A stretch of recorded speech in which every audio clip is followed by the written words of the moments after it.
I do want to thank, of course, the opportunity or give thanks for the opportunity to be able to stand before you again and to be able to speak words from God's word. And what we want to look at is the idea of an imperishable crown. Again, this is a lesson that I have done before, but several years back. But again, making a change quickly this morning, it, I believe, is a good lesson that we can be reminded of. And with all of the sports that are around us, going on around us, if you keep up with any of the sporting events at all, this is my favorite time of the year as far as sports goes, because we're coming from soccer and from the fall to now we come into baseball season as well. And those are two sports that I probably enjoy the most. I don't get too much into football, don't get too much into basketball, but we just finished up, of course, March Madness, as it's commonly referred to, as far as the basketball tournaments and whatnot. And looking at all of that, though, to say that all of these sporting events that take place around us, there's a prize to win, right? March Madness, NCAA title that of the championship that will be played here in the next few weeks. The prize is there to be won, right? And the bragging rights, if you will. Baseball, coming into baseball season. At the end of the season, there's the World Series. And there's a prize to be won. Our prize is this imperishable crown. And something, of course, that is imperishable means that it cannot go away, it cannot deteriorate, it cannot break down. Think of the trophies, the plaques, the certificates, and whatnot that are given in many different sporting events, the medals that are given. What's going to happen to those materials? They're going to break down. They're going to go away and deteriorate. In 1 Corinthians chapter 9, Paul tells us that we are in a spiritual race. We're in a spiritual race that there is a prize to be won. Verse 24 beginning, do you not know that those who run in a race all run, but only one receives the prize? Run in such a way that you may obtain it. And everyone who competes for the prize is temperate in all things. Now they do it to obtain a perishable crown, but we for an imperishable crown. Therefore I run thus, not with uncertainty. Thus I fight, not as one who beats the air. Again, with all of the sporting events and different things, and even running a physical race, track and field, that was something I engaged in as well through junior high and high school. Track and field events. There could only be one winner, right? There could only be one first place.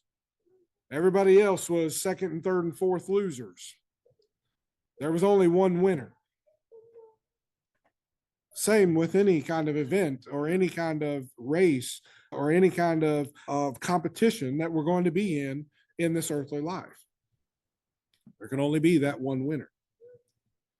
But the race that we are in, we're in a spiritual race. We're looking for that imperishable crown and that imperishable prize that is going to be given. If Paul found it necessary to discipline himself, to this idea of disciplining himself and disciplining ourselves for any race is making preparation, right? We make preparation. I don't know the backstory of everyone here at this congregation, and if you were engaged in sporting events or track and field or whatever, I don't know that background. But if you were, you've made preparation for those things. You prepared yourself for the events, whatever it was. You prepared yourself for the tournaments. You prepared yourself for race day. You made preparations. You practiced. Maybe said a little prayer at the time of the day of, but you made preparation. You disciplined yourself for whatever the event was. Just as Paul is talking about here, that we discipline ourselves, or he disciplining himself but relating to us as well. We need to discipline ourselves. And it's not that we're better than Paul. It's not that we're better than anybody else. Or Paul. Paul was not saying and trying to be someone better than anyone else, even himself. And it's certainly not a different world in a sense. We still have the worldly things to war against and fight against, the things that pressure us in the world. So it's not a different world in that respect. And it's certainly not a different race. We're all in the same race, the spiritual race, to win that imperishable crown. The race hasn't changed. Paul was in that race. The apostles of old were in that race. The disciples of old were in that race. We're in the same race. There's also, with any kind of competition, with any kind of race, any kind of competition of any sort, there's always going to be rules, right? There's always going to be rules. And we have to follow those rules. And those rules are in place for everyone's safety in regard to sporting events. Those rules are in place for everyone's safety, but also those rules are in place that everyone has a fair shot. Everyone is given the same rules. Everyone is given the same opportunity. Are we not given the same opportunity in the spiritual race that we're in? All of us have the same opportunity to listen and to follow the rules that God has put in place. But we must discipline. We talked about that there just a moment ago. We must discipline ourselves. We must train ourselves to be able to engage in this race and this competition.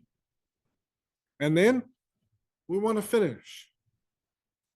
We don't want to just get started and then halfway then decide, no, I'm done. It's too hard, or it's not for me. I'll just let somebody else win. No. If we're in a competition, we want to win. We want to finish. Thinking of the marathons and whatnot, like I said, I did track and field, but I was short distance. I couldn't make it long distance. I ran cross country, but I only did that to just keep myself conditioned and keep myself in some sort of shape to get ready for the track and field season. But I'm not a long distance runner, and I really respect those people who can run marathons and whatnot. But and you hear the stories of all the time of the people that, of course, don't finish first or anywhere near the top, but they finished the race, right? And then they won. They won. They finished the race, and that's what they set out to do. They'd finished. And it's a wonderful feeling if that's what you set out to do. Finish the race. Just don't give up halfway through. Don't give up when that prize is right at the end and you can see it. You got to finish the race. The race for our soul certainly has rules. And of course, as we can see there on the screen, the passage is given and where we just read as well and read from. There are rules that are in place. There are things that we have to do as far as this spiritual race that we are in. And one of those things is that we certainly have to start, right? We have to start the race. We have to actually begin in order to finish. So the spiritual race that we are in, the spiritual games that we are in, and this competition, if you want to look at it as such, we have to actually start. We have to start the race in order to finish. As we read a moment ago, Paul making the statement that he disciplines himself. He buffets his body. He fights for a place. He fights to finish the race. 2 Timothy chapter 2 and verse 5, there it reads, and also if a man contend in the games, he is not crowned except he have contended lawfully. So there's that idea of following the rules, right? We have to follow the rules. If we finish and we win or just finish in place in the games, but we've cheated along the way, doesn't do us any good. But with God and the spiritual race that we're in, if we cheat and we lie along the way, we're not going to win. We're going to fail. We have to follow the rules. James chapter 1 and verse 25, but he that looketh into the perfect law, the law of liberty, and so continueth, being not a hearer that forgetteth, but a doer that worketh, this man shall be blessed in his doing. We have to continue. We have to continue the fight. We have to continue the race. We have to start the race, but we have to continue. And we have to follow the rules. Mark chapter 16 and 16, of course, in the idea of following the rules. He that believeth and is baptized shall be saved, but he that disbelieveth shall be condemned. Again, we've talked many times before and many lessons, that a lot of times denominationalism, they want to leave out that part of being baptized, and that all you have to do is believe to be saved. We have to follow the rules, God's rules in this spiritual race that we're in.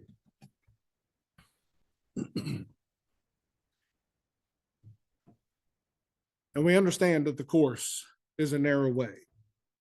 I'm not going to take too much time on this in looking at all this, but I made mention of a moment ago that I ran cross country as well. And if anyone knows anything about cross country, you know that it's cross country. It's up and down hills. It's different terrains, and it could be flat. It could be rocky terrain and roots, full of roots and whatever else. There's different terrain in cross country running. There's also, though, a course that you have to follow. There's a course that you have to follow, whether it's painted lines that are on the ground or they may have a string tied between trees or whatever the case may be. There's a course that you have to follow. And guess what? If you deviate from that course, you lose, right? You lose. You're disqualified. If you deviate from that course. Same way with God.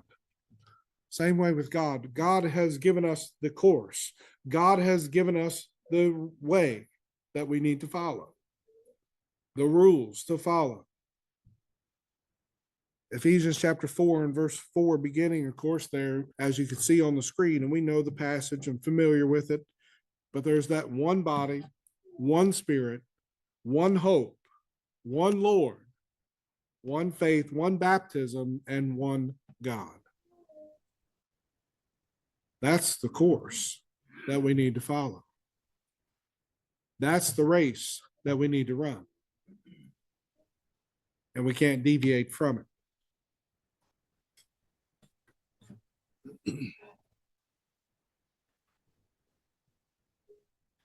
But we all want to finish, right? In every one of us, to some degree, there is a sense of competitiveness. Maybe some more than others, but in all of us, there is a sense of competitiveness. And we want to win. We want to finish what we started. Again, like we said just a moment ago on the last screen, we can't deviate from the course. We have to finish the race the way that it's supposed to be run. We have to finish the course the way it's supposed to be run. And if we are found faithful at death or the return of Christ, we'll be given that crown of life. Revelation chapter 2 and verse 10. Be faithful unto death, and I will give you the crown of life. That's God making that promise to us. That's not some words of man. That's not some starting gate person at the start of a race. That's God making that promise to us. Finish the race. Be faithful unto death, and you'll receive the prize. And God, as we know, God doesn't go back on his promises, does he? God doesn't fail at his promises. But we have to have the discipline, as we talked about as well and mentioned, that we need to run with diligence or we lose our souls. And without the diligence, there is no rest. Hebrews chapter 4 and verse 11. Let us therefore give diligence to enter into that rest, that no man fall after the same example of disobedience. We've got to prepare ourselves. We have to discipline ourselves to the point where we are ready for the race. I keep using myself as an example and not trying to be braggart in any way. When in my track and field days, we were in the gym. We were out on the track running every day. We had to make preparation. I used to be a little bit skinnier than what I am now. And it was because we practiced every day. We were in the gym at least every other day and doing workouts, leg workouts, whatever. But it takes the discipline, right? It takes the diligence to do it. There were many days that I didn't want to go to practice. I didn't want to go into the gym, but we had to do it. We had to make preparation. There's many days that in our lives as a Christian that we may feel like we don't want to do the race or finish the race, but we have to. We have to in order if we want to receive the prize. If we don't, then we fail and we lose. Romans chapter 2 and verse 6. Romans chapter 2 and verse 6. Patient continuance leads to life. Passage reads this: who will render to every man according to his works? To them that by patience in well-doing seek for glory and honor and incorruption, eternal life.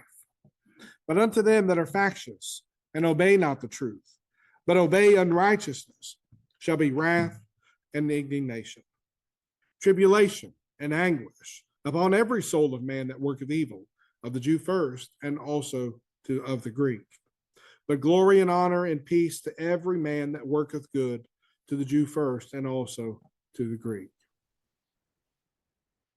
Patient continuance, diligence in our efforts. That's what's going to help us to win the race. We have encouragement along the way, right? We have encouragement along the way. Again, along my track and field days, cross country days, there were people that were lined up along the course. And they didn't want to see you fail, right? They didn't want to see you trip and fall on a root or rock or something that was sticking up out of the ground. No, they were there to encourage you.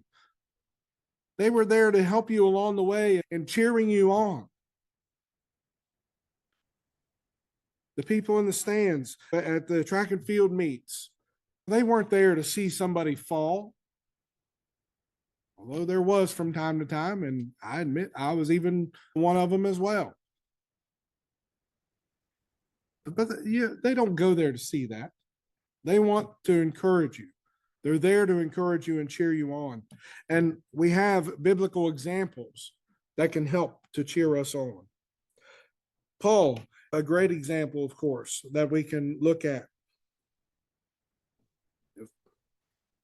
Why the button stopped working?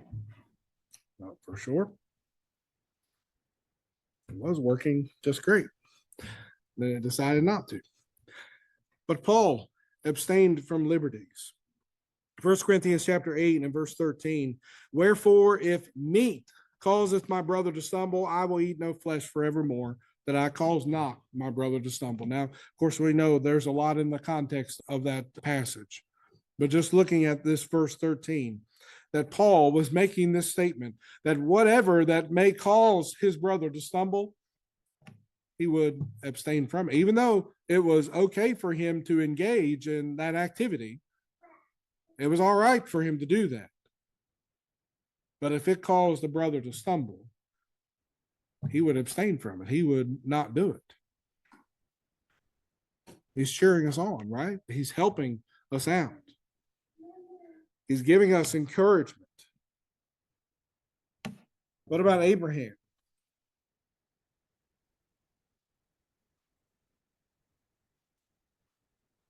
Let's just do this. What about Abraham?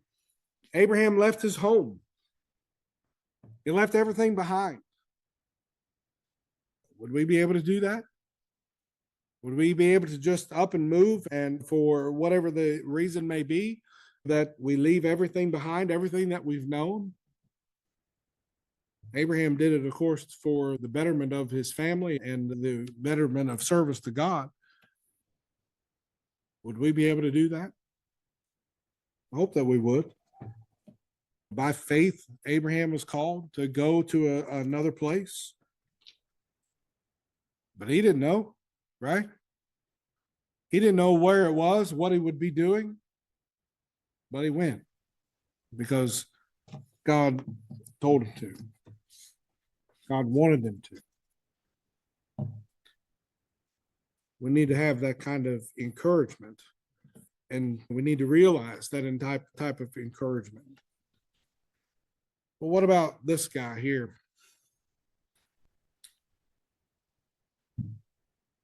What about this guy? Jesus Christ. What greater example could we have? And what greater encouragement could we have than this guy right here? Christ, Jesus Christ, that left heaven to come to this earth, to live as a man, and all of the things that he endured, but then ultimately dying on the cross of Calvary. What greater example and source of encouragement do we have than that? Looking a little bit further into Jesus and finishing this race. Jesus had one goal. He had one goal, and that was to finish what God had given him to do. And this goal, it sustained him in his life. In John chapter 4 and verse 34, Jesus saith unto them, my meat is to do the will of him that sent me, and to accomplish his work. He was going to finish the race. He was going to finish his course because it's what God wanted him to do and how he wanted him to live his life. And it carried him through. It carried him through life. It carried him through even to the point of death. This one goal that he had in mind, this purpose that he had in mind, carried him all the way through, even unto death. Again, what greater source of encouragement and help do we need than Jesus Christ himself? What do we need to realize ourselves as far as what we need to finish the race? The realizing the cost to finish, we need to make sure that we, of course, are studying prayer and our worship to God. There's certainly things that are very important. But as we've talked about as well, the discipline and following the rules. And skip through these quickly here, and just because I'm running out of time. But we've looked at the rules that we must follow.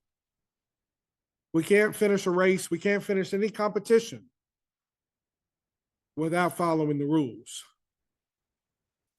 But God has given us the rules for this spiritual race that we are in. The discipline, the preparing ourselves for whatever the competition may be. I'm talking about physical competition that we may be engaged in, but the spiritual race that we are in, we must provide the discipline ourselves. We must provide the training ourselves and the preparation. And we must finish. We have to finish the race in order to win this imperishable crown. We have to finish the race. We can't give up halfway, but it's up to us on how we finish the race. We may not be the very first person to win and win a race or win a competition. But as we talked about with those marathon runners, many of them, they stayed the course and they finished the race. They may have been the very last person to cross that finish line, but they finished the race, no matter what. We'll close with Philippians chapter 4, verse 8. Finally, brethren, whatsoever things are true, and whatsoever things are honorable, whatsoever things are just, whatsoever things are pure, whatsoever things are lovely, and whatsoever things are of good report, if there be any virtue, and if there be any praise, think on these things. Thank you for your patience. Thank you for your listening to me this morning.